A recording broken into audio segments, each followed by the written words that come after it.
Risks of investing in IPOs. What you must know before entering SAN. Another risk that investors often overlook is the lack of a trading history for IPO stocks. Unlike established stocks that have a long track record of price movements and financial performance, no stocks have no prior trading data to analyze. This makes it difficult to accurately assess their fair value and predict their future performance. Investors have to rely heavily on the information provided in the prospectus, which may be biased or incomplete. The prospectus is a legal document that outlines the company's business, financials, and risks, but it is prepared by the company and its underwriters, who have an incentive to present the company in the best possible light. Underwriting fees and other costs associated with IPOs can also eat into investors' returns. When a company goes public, it pays underwriters a significant fee to manage the offering. These fees are often a percentage of the total amount raised,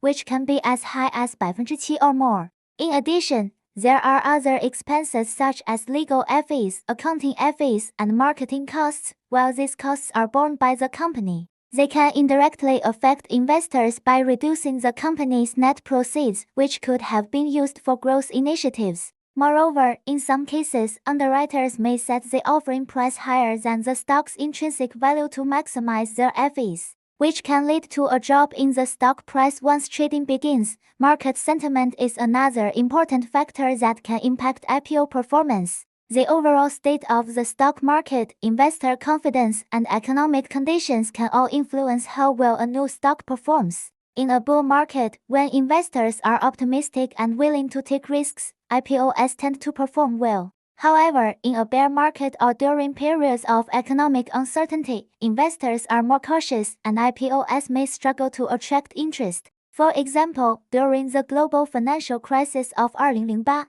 the number of IPOs dropped significantly, and many of those that did go public performed poorly. Even in normal market conditions, sudden changes in sentiment, such as a major geopolitical event or a downturn in a specific industry, can cause IPO stocks to fluctuate wildly.